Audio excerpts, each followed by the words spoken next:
beberapa grup. Iya, nggak apa-apa direkam.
Assalamualaikum warahmatullahi wabarakatuh.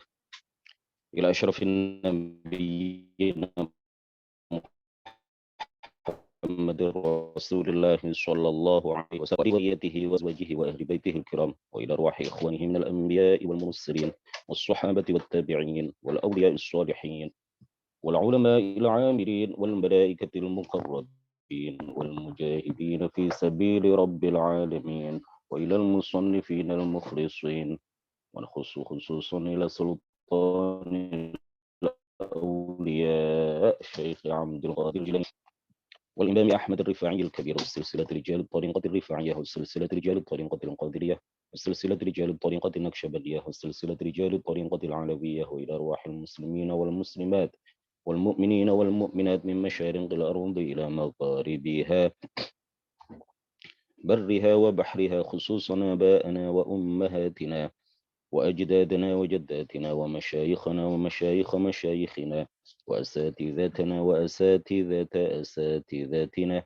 ونخص خصوصا إلى شيخ مشايخنا الشيخ عبد الله الهرري والشيخ نزار حاربي والشيخ محمد هاشم أشعري والشيخ عبد العزيز مشهوري والشيخ عبد المهيمن نور وسائر مشايخنا وأساتذتنا ونخص خصوصا إلى أولادنا بنية أن يجعلهم الله الصالحين والصالحات وإلى من فتح ونشر الإسلام في هذه القرية وبنية التوفيق والتيسير وبنية قضاء جميع الحاجات والديون وبنية الشفاء والنصر على الأعداء وقبول الدعاء وليل كل سول ورؤية الرسول شفاعة الرسول مرافقة الرسول في الآخرة ولرضاء الله الفاتحة.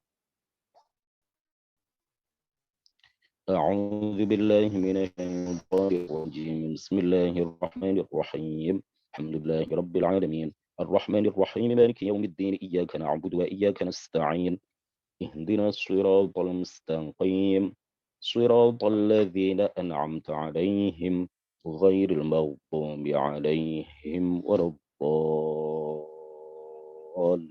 الضالين آمين.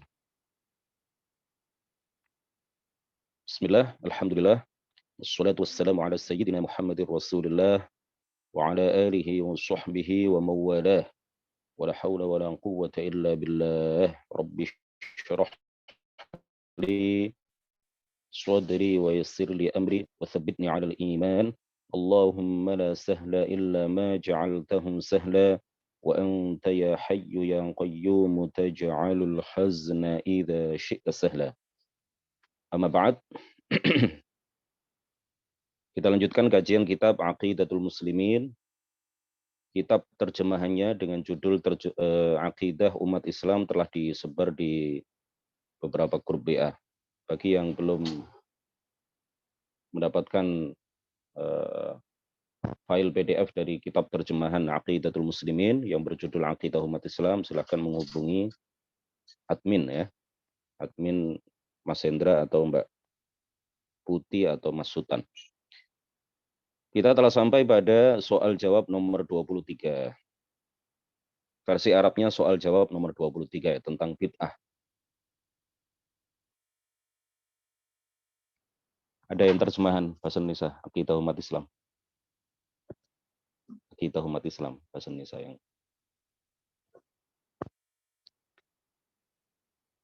takallam an atau ala anwa'il bid'ah wa mad dalilu ala wujudi bid'atin hasanah. Jelaskan tentang macam-macam bid'ah. Jelaskan tentang macam-macam bid'ah dan apa dalil atas adanya bid'ah hasanah. Apa dalil atas adanya bid'ah hasanah. Di sini ditanyakan di dalam soal jawab ini apa dalil atas adanya bid'ah hasanah. Karena ada sebagian kalangan seperti orang-orang Wahabi menyatakan bahwa semua bid'ah itu adalah dhalalah. Semua bid'ah adalah sesat. Semua bid'ah itu mengantarkan kepada neraka. Ya ini ya, seperti ini ya. Ini buku cetakannya dibagikan gratis oleh Yayasan Syahamah, dicetak oleh Syahamah Press. Format PDF-nya atau file PDF-nya sudah kami sebarkan di beberapa grup WA.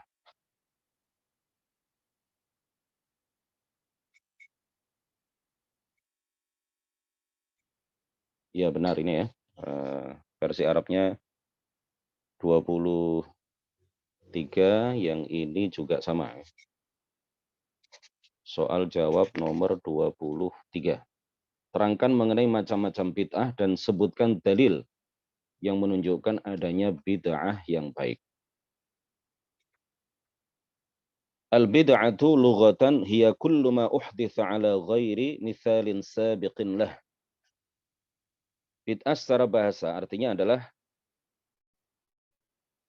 segala hal yang diadakan tanpa ada contoh sebelumnya. Segala hal yang diadakan tanpa ada contoh sebelumnya disebut sebagai bid'ah. Ada orang menemukan alat baru yang sebelumnya belum pernah ditemukan, maka alat itu disebut sebagai bid'ah. Orang yang menemukannya berarti telah melakukan bid'ah. Ya, secara bahasa begitu. Amma min haitsu syar'u fatanqasimu ila bid'ati huda wa bid'ati dhalalah. Adapun secara syariat, dalam istilah syara', bid'ah itu terbagi menjadi bid'ah yang baik dan bid'ah yang sesat.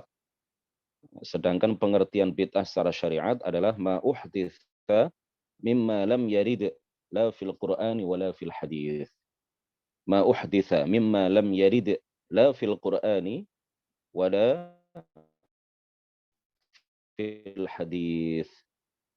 Yang diadakan yang tidak ada keterangannya, sesuatu yang diada-adakan yang tidak ada penjelasannya secara sharih baik di dalam Al-Qur'an maupun di dalam hadis. Atau menurut sebagian ulama mengadakan sesuatu yang tidak pernah dilakukan oleh Rasulullah. Mengadakan sesuatu yang tidak pernah dilakukan pada masa Rasulullah Shallallahu Alaihi Wasallam. Maka itu disebut sebagai apa? Bid'ah. Mungkin bagi teman-teman yang sudah biasa mengikuti kajian kami, sudah sering mendengar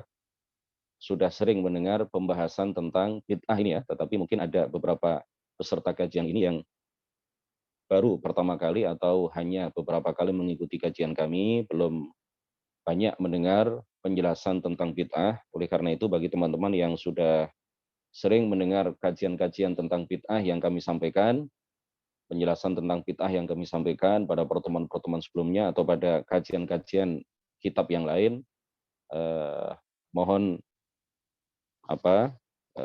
tetap mengikuti ya, karena fil i'adah ifadah. Ya, kita beri kesempatan kepada teman-teman yang belum pernah mendengar kajian ini untuk mengikuti dengan seksama. Ya, artinya walaupun ini sudah kami sampaikan beberapa kali, tetapi ini tetap penting untuk disampaikan, ya, tetap penting untuk diulang-ulang agar yang sudah pernah mendengar lebih mantap lagi. Ya, bagi yang sudah pernah mengikuti kajian seputar masalah bid'ah ini, disegarkan ingatannya, dan bagi yang pertama kali mendengarkan kajian tentang keterangan atau penjelasan terkait dengan bid'ah ini agar memahami dengan semestinya bid'ah itu seperti apa penjelasannya, pengertiannya seperti apa, ya, tidak mendengar keterangan atau kajian tentang bid'ah dari orang-orang Wahabi atau versi beberapa orang yang merupakan tokoh-tokoh Wahabi. Kita baca dulu yang ada di dalam kitab ya, baru kemudian setelah itu kita jelaskan. Qala ta'ala wa rahbaniyatan ibtada'uha ma katabnaha 'alaihim illa ibtigha'a ridwanillah. Di antara dalil yang bisa kita pedomani untuk menunjukkan bahwa bid'ah itu tidak semuanya sesat, bahwa bid'ah itu ada yang baik, adalah firman Allah Subhanahu wa taala. Surat Al-Hadid ayat 27. Allah taala berfirman, "Wa rahbaniyatan ibtada'uha ma katabnaha 'alaihim illa ibtigha'a ridwanillah." Dan mereka mengada-adakan rohbaniyah. Orangnya disebut rohban. Padahal kami tidak mewajibkannya kepada mereka, tetapi mereka sendirilah yang mengada-adakannya untuk mencari keridhaan Allah Subhanahu wa taala. Ya, di dalam tafsir At-Tabari dijelaskan bahwa beberapa orang murid Nabi Isa alaihi salam, beberapa orang pengikut Nabi Isa alaihi salam, supaya mereka fokus melakukan ibadah, mereka membangun sauma'ah, tempat-tempat ibadah di puncak gunung, ya. Mereka membangun tempat-tempat ibadah yang disebut dengan sauma'ah, sawami' di puncak gunung. Kemudian mereka fokus melakukan ibadah di situ. Mereka meninggalkan pernikahan, mereka tidak nikah, mereka tidak hidup berumah tangga karena mereka ingin fokus berzikir, beribadah, menyembah Allah Subhanahu wa taala, dan mereka tidak ingin disibukkan dengan berbagai urusan duniawi termasuk berbagai urusan pernikahan. Mereka tidak ingin disibukkan dengan berbagai urusan rumah tangga, mereka tidak mau disibukkan dengan urusan anak, keturunan, ya, mencari nafkah dan lain sebagainya.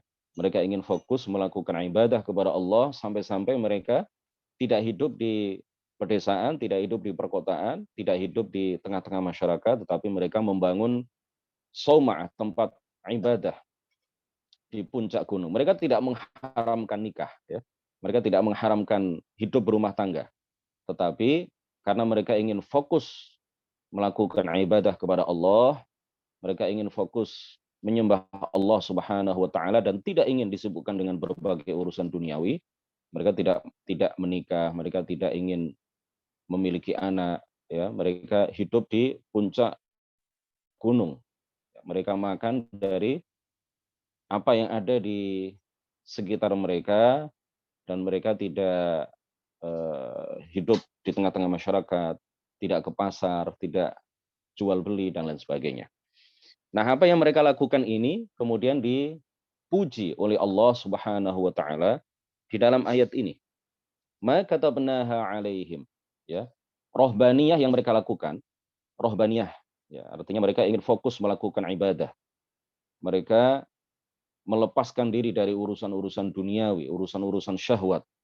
Mereka lepas semuanya dari diri mereka. Ini disebut sebagai rohbaniyah. Ya, orangnya disebut rohban. Ya. Orangnya disebut rohban. Mereka adalah para pengikut Nabi Isa, para santri, para murid Nabi Isa alaihi salam, apa kata Allah Subhanahu wa taala di dalam ayat ini? Ma katabnaha alaihim. Kami tidak mewajibkan rohbaniyah itu kepada mereka, kecuali maksud mereka adalah apa? Illa ibtigha'a ridwanillah. Mereka semata-mata melakukan itu untuk mencari dan meraih ridha dari Allah Subhanahu wa taala. Dipuji oleh Allah Subhanahu wa taala di dalam ayat ini. Al-hadits man sanna fil islami sunnatan hasanatan falahu ajruha wa ajru man amila biha min ba'dih. Rawahu Muslim. Ya, di dalam kitab Sahih Muslim diriwayatkan oleh Imam Muslim di dalam kitab Sahih Muslim. Barang siapa yang merintis, dilihat kitab terjemahannya halaman 34 ya, kalau di versi cetak.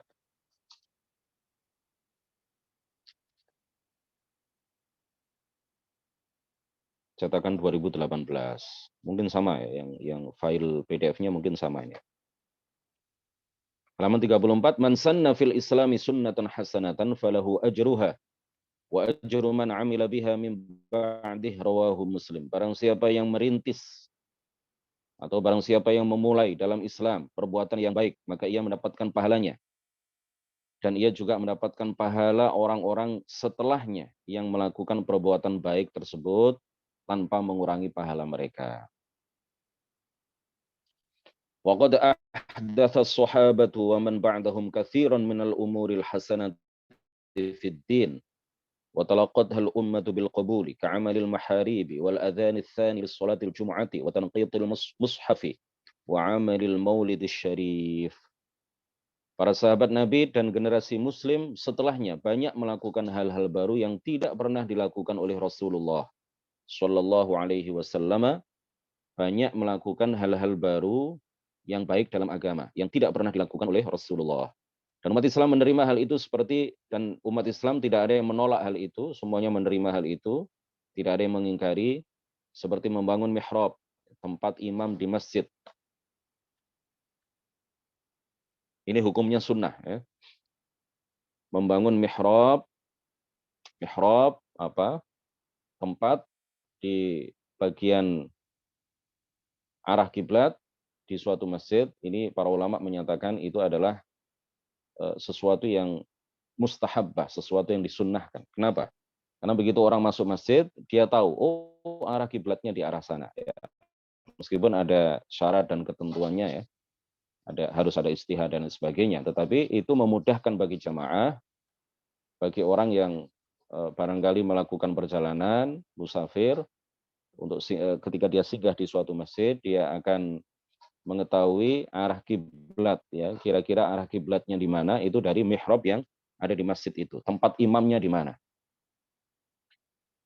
Kemudian azan kedua untuk sholat Jumat, pemberian titik dalam mushaf Al-Quran dan peringatan Maulid Nabi Muhammad Sallallahu Alaihi Wasallam. Baik, kita jelaskan. Man sanna, tentang ayat tadi sudah kami jelaskan.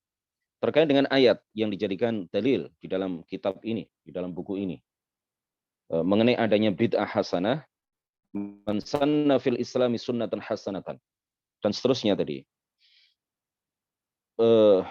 Sabab urut hadis ini adalah suatu ketika datang sebagian ahlus suffah. Jadi ada sebagian orang itu yang ada sebagian sahabat itu yang disebut sebagai apa? Ahlus suffah. Mereka hidup di teras-teras masjid, ya, di teras Masjid Nabawi, di emperan Masjid Nabawi. Mereka tidak punya pekerjaan. Mereka hanya mengandalkan pemberian para sahabat yang lain untuk makan, untuk minum. Mereka sama sekali tidak bekerja. Mereka fokus melakukan ibadah dan mereka fokus mengikuti kajian-kajian yang diadakan oleh Rasulullah Shallallahu Alaihi Wasallam. Mereka fokus belajar ilmu agama, mereka juga fokus melakukan ibadah. Nah, suatu ketika sebagian ahlus suffah, ya, termasuk di antara ahlus suffah yang terkenal adalah siapa? Sahabat Abu Hurairah radhiyallahu anhu. Sebagian ahlus suffah datang sambatan, mengadu kepada baginda Rasulullah Shallallahu Alaihi Wasallam bahwa mereka sama sekali tidak punya makanan. Ya, air juga tidak punya. Bahkan air minum sekalipun mereka tidak punya. Ya, suatu ketika mereka mengadu kepada baginda Rasul dan mereka juga tidak punya pakaian. Hanya melekat yang ada di tubuh mereka saja. Mereka tidak bisa berganti pakaian dengan pakaian yang lain. Mereka tidak punya makanan. Lalu baginda Rasulullah Shallallahu Alaihi Wasallam berubah raut mukanya. Ya, sedih, kecewa. Kenapa tidak ada sahabat-sahabat Nabi yang lain yang mengantarkan makanan untuk mereka, yang mengantarkan pakaian untuk mereka, yang mengantarkan minuman untuk mereka? Lalu baginda Rasulullah Shallallahu Alaihi Wasallam mengumpulkan para sahabat yang lain. Kemudian baginda Rasulullah menganjurkan mereka untuk sedekah. Lalu ada sebagian di antara mereka yang membawa makanan, ada sebagian yang bawa kurma, ada sebagian yang bawa minuman.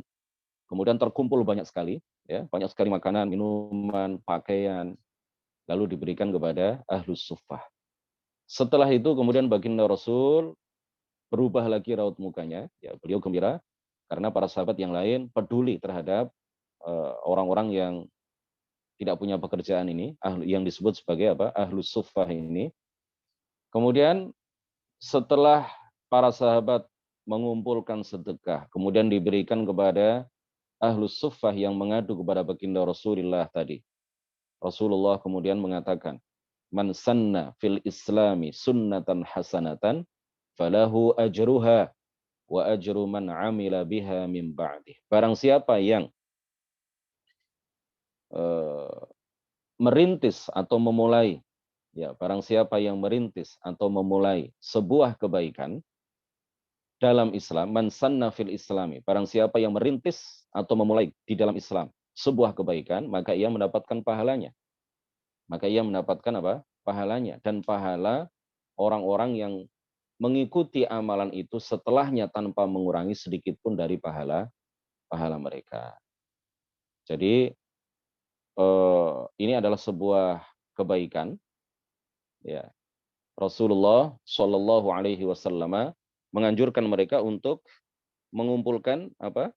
Sedekah untuk orang-orang yang tidak punya pekerjaan yang tinggal di Masjid Nabawi itu.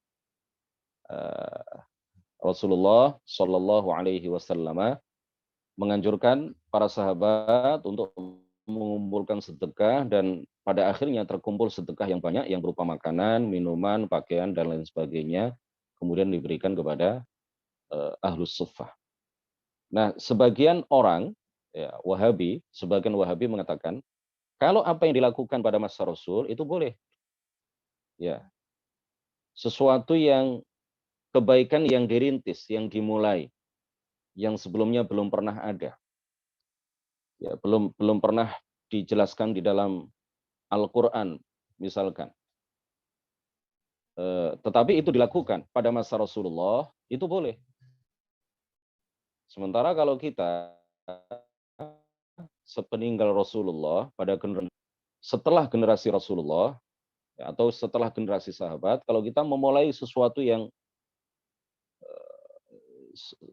sesuatu yang tidak ada penjelasannya di dalam Al-Quran, sesuatu yang tidak ada penjelasannya di dalam hadis, maka tidak boleh. Yang boleh itu Rasulullah yang melakukan, atau pada masa Rasulullah kalau itu dilakukan boleh. Sementara kalau kita tidak boleh memulai perkara baru yang tidak pernah dilakukan oleh Rasulullah Shallallahu Alaihi Wasallam. Nah, kita bantah. Apa kata baginda Rasulullah di dalam hadis ini? Man sanna fil islami sunnatan hasanatan. Barang siapa yang merintis sebuah kebaikan. Apa kata baginda Rasul? Fil islami, di dalam Islam. Bukan fi hayati. Rasulullah tidak mengatakan barang siapa yang merintis atau memulai kebaikan pada masa hidupku. Rasulullah tidak mengatakan seperti itu, tetapi Rasulullah mengatakan apa? Fil islami, di dalam Islam.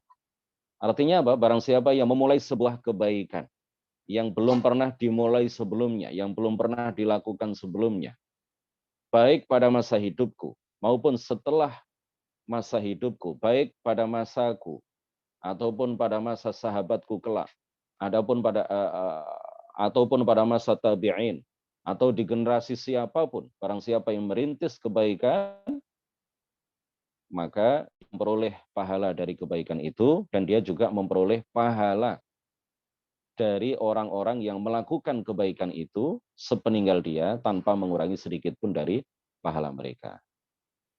Nah, kemudian sebagian sahabat juga sebagian orang Wahabi juga mengatakan begini, sebab sebab wurud, sebab kenapa Nabi mengatakan hadis ini, ya jelas sebabnya adalah seperti yang tadi diceritakan. Ya, sebabnya adalah seperti yang tadi diceritakan. Nah, hadis ini hanya bisa diterapkan untuk hal tersebut, khusus berlaku bagi apa yang sudah diceritakan tadi, tidak boleh diterapkan, tidak boleh diberlakukan bagi semua amal kebaikan. Ya, kita jawab bahwa kaidah yang disampaikan oleh para ulama, al-ibrah bi umumil lafzi. Ya, al-ibratu bi umumil lafzi la bi khusus as-sabab. Kita sampaikan bahwa yang dipedomani itu adalah keumuman redaksinya, keumuman lafadznya, bukan kekhususan sebabnya. Ya, sebabnya memang berkaitan dengan hal khusus, tetapi bukan berarti tidak bisa diterapkan pada hal-hal yang lain. Ya, seperti dalam masalah haji misalkan. Ketika para sahabat bertanya, sa'i itu dimulai dari mana ya Rasulullah? Apakah dari Safa ke Marwah atau dari Marwah ke Safa? Lalu Rasulullah Shallallahu Alaihi Wasallam menjelaskan bahwa sa'i itu dimulai dari Safa ke Marwah. Lalu Rasulullah mengatakan ibda'u bima bada Allahu bihi. Ibda'u bima bada Allahu bihi. Hadis ini berkaitan secara khusus tentang sa'i, ya, tetapi kemudian diberlakukan oleh para ulama dalam hal-hal yang lain. Ya, ibda'u bima bada Allahu bihi. Mulailah dengan apa yang diperintahkan oleh Allah Subhanahu wa taala. Nah, kemudian para ulama di dalam masalah wudhu juga mengambil atau mereka menyatakan atau menyimpulkan, ya, mengambil dalil dari hadis ini, padahal hadis ini berkaitan dengan sa'i dalam haji dan umrah, tetapi juga dijadikan dalil oleh para ulama di dalam masalah-masalah yang lain, termasuk masalah wudhu. Salah satu rukun wudhu adalah at-tertib. Salah satu rukun wudhu adalah apa? Tertib, berurutan. Melakukan wudhu secara berurutan, membasuh muka terlebih dahulu, kemudian setelah itu membasuh tangan, mengusap sebagian kepala. Ya, kemudian setelah itu apa? Terakhir membasuh kaki. Dan salah satu rukun wudhu di samping apa yang tadi sudah disebutkan adalah at-tertib. Dalilnya apa? Dalilnya adalah hadis yang disabdakan oleh baginda Rasulullah mengenai sa'i, bukan wudhu. Jadi al-ibratu bi'umumil lafzi la bi khususis sababi. Ibrah yang menjadi patokan itu adalah keumuman lafadznya, bukan kekhususan sebabnya. Walaupun hadis man sanna fil islami sunnatan hasanatan berkaitan dengan sebab tertentu pada masa Rasulullah, tetapi hadis ini juga bisa diberlakukan untuk seluruh amal perbuatan sepeninggal baginda Rasulullah Shallallahu Alaihi Wasallam. Orang yang merintis sebuah kebaikan di kampung halamannya sebelumnya belum pernah dilakukan oleh siapapun. Ya, misalkan apa? Tidak pernah ada orang yang misalkan mendoakan orang mati di suatu kampung. Lalu orang ini merintis sebuah kebaikan, mengumpulkan orang-orang, ya, pada waktu-waktu tertentu, misalkan pada hari raya. Ya, di kampung itu belum pernah ada sebelumnya. Baru orang ini, pendatang baru ini yang kemudian merintis sebuah kebaikan di kampung itu. Nah, ini masuk dalam kategori man sanna fil islami sunnatan hasanatan. Dia akan mendapatkan pahala kebaikan yang dia lakukan, yang dia rintis, yang dia mulai pertama kali. Dan apabila ada orang-orang yang melakukan kebaikan itu setelah generasi dia, sepeninggal dia, maka dia juga mendapatkan pahala, ya, dari orang-orang yang melakukan kebaikan itu sepeninggalnya tanpa mengurangi pahala mereka sedikit pun. Baik. Kemudian di sini dicontohkan juga di halaman 34 dan halaman 35 dari kitab terjemahan ini, ya. Para sahabat Nabi dan generasi muslim setelahnya banyak melakukan hal-hal baru yang baik dalam agama yang tidak pernah dilakukan oleh Rasulullah Shallallahu Alaihi Wasallam, dan umat Islam menerima hal itu seperti membangun mihrab yang pertama kali dilakukan oleh Umar ibnu Abdul Aziz, ya, Al-Khalifah Ar-Rashid Umar ibnu Abdul Aziz. Beliau membangun pertama kali mihrab, ya, tempat imam, ya, tempat imam di masjid yang seperti yang kita tahu, ya, di berbagai masjid di Indonesia juga ada mihrabnya. Nah, itu yang pertama kali membangun, yang pertama kali melakukan itu adalah Umar ibnu Abdul Aziz. Sebagaimana hal itu diceritakan di dalam kitab Al-Wafa'ul Wafa bi Akhbari Daril Mustafa. Wafa'ul Wafa bi Akhbari Daril Mustafa. Halaman 370. Kemudian wal adzanits tsani lis salatil Jumu'ah. Azan kedua pada pelaksanaan sholat Jumat. Ini pertama kali dilakukan oleh Sayyiduna Utsman ibnu Affan radhiyallahu anhu. Pada masa Rasulullah, azan untuk pelaksanaan sholat Jumat itu hanya satu kali. Begitu juga pada masa Abu Bakar, begitu juga pada masa Sayyiduna Umar. Ya. Kemudian pada masa Sayyidina Utsman, umat Islam sudah semakin banyak. Kalau azan hanya satu kali, dikhawatirkan mereka terlewatkan pelaksanaan sholat Jumat itu bagi mereka. Mereka tidak mendengar azan yang hanya dikumandangkan satu kali itu. Sementara umat Islam sudah tersebar tidak hanya di Madinah, tetapi juga di luar Madinah sudah banyak. Oleh karena itu, Sayyidina Utsman berinisiatif untuk menambahkan satu kali azan lagi. Sehingga azan yang pertama ini dimaksudkan sebagai sebuah tanda, ya, bahwa pelaksanaan sholat Jumat sudah semakin dekat. Kemudian watanqitul mushafi, ya, watanqitul mushafi. Pemberian titik-titik dalam huruf-huruf Al-Qur'an. Ini yang pertama kali melakukan adalah Yahya bin Ya'mur. Yahya bin Ya'mur. Sebagaimana hal itu diterangkan di dalam kitab Al-Masahif karya Ibnu Abi Dawud. Karya Ibnu Abi Dawud. Yahya bin Ya'mur ini adalah salah seorang ulama di kalangan tabi'in. Salah seorang ulama di kalangan tabi'in, memiliki inisiatif, memiliki sebuah pemikiran, ide, ya, sebuah ide yang cemerlang, karena dikhawatirkan, beliau mengkhawatirkan ada sebagian orang yang non-Arab yang masuk ke dalam agama Islam, kesulitan di dalam membaca Al-Quran, maka beliau punya ide untuk memberikan titik di dalam huruf-huruf Al-Quran. Pada masa sahabat, pada masa Rasulullah Shallallahu Alaihi Wasallam, huruf-huruf di dalam Al-Quran itu tidak bertitik sama sekali. Tidak ada bedanya antara ba dengan ta dengan ta. Tidak ada bedanya antara jim, ha, kha. Semuanya sama. Ba itu ya begini.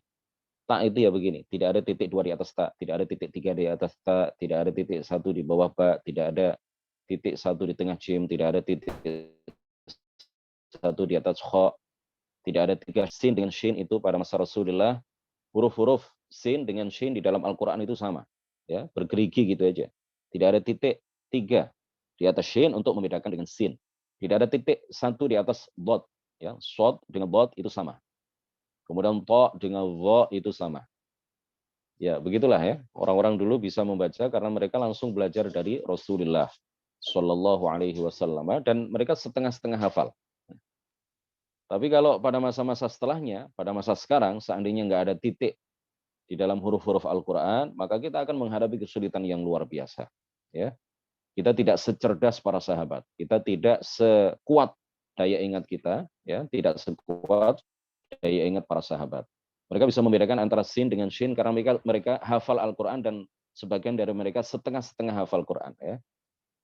Hampir hafal Al-Quran. Ya, kalau membaca tulisan walaupun tidak ada titiknya sama sekali, mereka bisa membaca. Tetapi orang-orang pada masa sekarang, coba dibayangkan, ya. Bayangkan seandainya Al-Quran itu tidak ada titiknya sama sekali.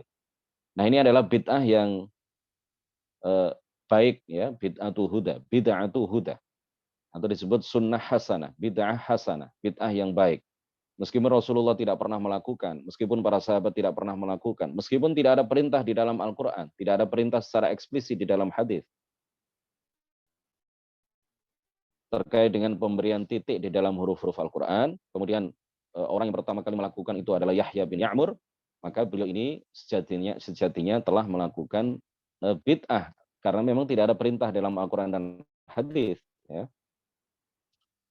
Tetapi ini adalah bid'ah yang hasanah. Karena apa? Karena tidak bertentangan dengan Quran dan hadis. Jadi ada bid'ah hasanah, ada bid'ah sayyi'ah, ada bid'ah hasanah, ada bid'ah dhalalah. Ada bid'ah yang baik, yang tidak pernah dilakukan oleh Rasulullah, tidak ada keterangan di dalam Al-Quran, tidak ada keterangan di dalam hadis, tetapi sesuai dengan Al-Quran dan hadis, tidak bertentangan dengan Quran dan hadis. Kemudian ada bid'ah sayyi'ah, ada bid'ah yang dhalalah, tidak pernah dilakukan oleh Rasulullah, tidak pernah dilakukan pada masa Rasulullah, tidak ada keterangannya di dalam Al-Quran, tidak ada keterangannya di dalam hadis, dan bertentangan dengan Quran dan hadis. Ya, seperti bid'ah yang dibawa oleh sebagian kalangan, bid'ah i'tiqadiyah, bid'ah-bid'ah dalam masalah keyakinan. Keyakinan bahwa Allah Subhanahu wa taala duduk di atas arsy. Ini adalah bid'ah yang dhalalah, ya. Rasulullah tidak pernah mengajarkan seperti itu. Di dalam Al-Qur'an juga tidak ada keterangan seperti itu, di dalam hadis juga tidak ada keterangan seperti itu. Ini adalah bid'ah yang dibawa oleh sebagian kalangan, ya, yang terkait dengan bid'ah aqidah. Keyakinan bahwa tauhid dibagi menjadi tiga misalkan. Ini adalah bid'ah, ya, tauhid uluhiyah, tauhid rububiyah, tauhid asma wa sifat. Ini adalah bid'ah yang dibawa oleh Ibnu Taimiyah. Pengharaman tawassul. Para ulama sebelumnya tidak pernah ada yang mengharamkan tawassul. Ibnu Taimiyah lah orang yang pertama kali mengharamkan tawassul. Ya, tawassulu bi adzawat al-fadilah. Tawassul dengan Rasulullah yang telah meninggal, tawassul dengan para wali yang telah meninggal. Ini sebelum Ibnu Taimiyah tidak ada satupun orang yang mengharamkannya, memusyrikkan pelakunya. Ibnu Taimiyah lah yang pertama kali melakukan itu. Ya, ya, maka bisa kita katakan bahwa Ibnu Taimiyah telah membawa bid'ah yang baru di dalam Islam. Ya, dia telah mencetuskan sebuah bid'ah dhalalah, bid'ah yang sesat di dalam Islam, yaitu pembagian tauhid menjadi tiga, kemudian pengharaman tawassul. Dan jangan lupa penulisan mushaf, ya, tulisan-tulisan Al-Quran dijadikan satu di dalam sebuah mushaf. Ini juga adalah sebuah bid'ah, tetapi bid'ah yang hasanah. Rasulullah tidak pernah memerintahkan para sahabatnya untuk mengumpulkan tulisan-tulisan Al-Quran itu dalam satu mushaf. Ya, pada masa Rasulullah Shallallahu Alaihi Wasallam, Al-Quran itu ditulis di pelepah kurma, ditulis di tulang, ya, tulang unta, ditulis di beberapa benda. Nah, pada masa Abu Bakar radhiyallahu anhu, Sayyiduna Abu Bakar khawatir jika tulisan-tulisan Al-Quran yang ada di pelepah kurma, yang ada di tulang belulang itu kemudian hilang, ya, dan pada akhirnya tidak tersisa sama sekali. Maka beliau berinisiatif atas usulan dari sahabat Umar ibn al-Khattab untuk mengumpulkan itu. Semuanya dikumpulkan dalam satu tempat. Ya, tulisan-tulisan Al-Quran itu kemudian dikumpulkan di satu tempat. Kemudian sepeninggal Sayyidina Abu Bakar radhiyallahu anhu, tulisan-tulisan yang ada di tulang belulang, yang di pelepah kurma dan lain-lain, tulisan-tulisan Al-Quran yang berserak, ya, di beberapa tempat yang kemudian dikumpulkan oleh Abu Bakar tadi. Sepeninggal Abu Bakar, tulisan-tulisan ayat-ayat Al-Quran itu kemudian dititipkan di rumah Hafsah bintu Umar ibn al-Khattab radhiyallahu anhu. Hafsah putri Sayyidina Umar.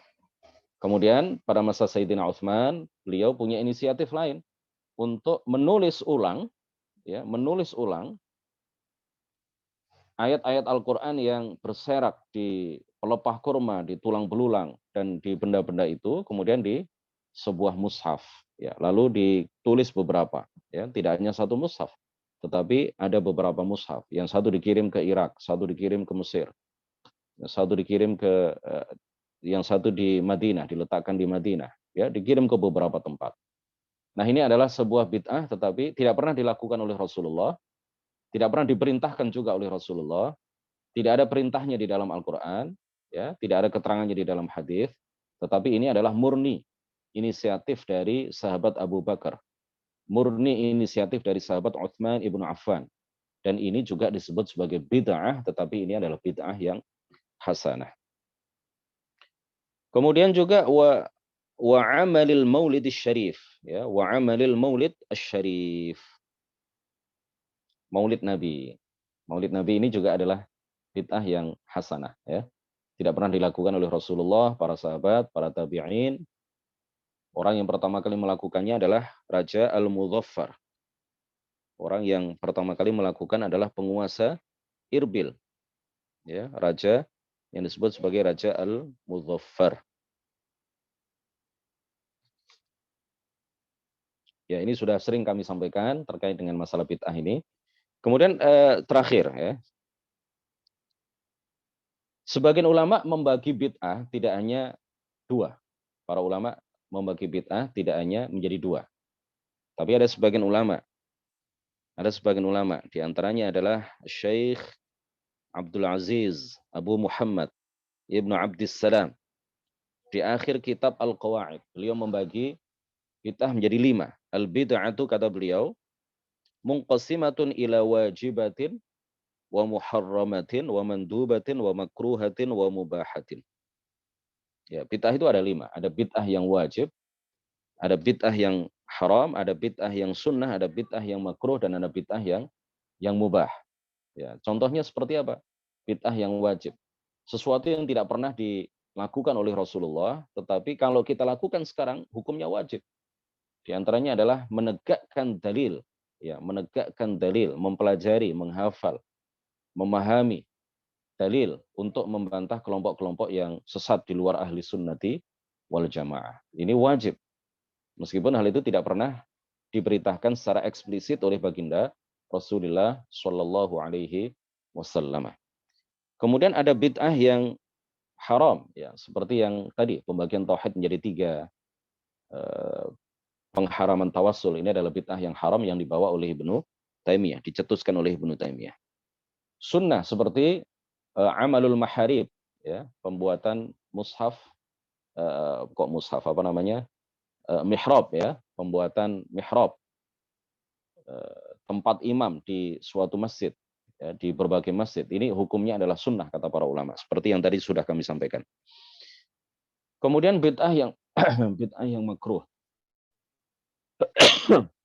Bid'ah yang makruh contohnya adalah menghiasi masjid, ya, dengan berbagai hiasan. Ini kata para ulama hukumnya adalah makruh.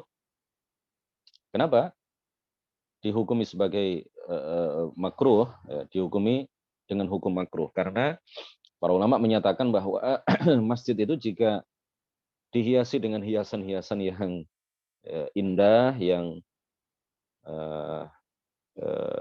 apa namanya, tidak seperti masjid-masjid pada zaman dahulu, ya, maka itu akan mengganggu kekhusyuan orang-orang yang sholat di dalamnya.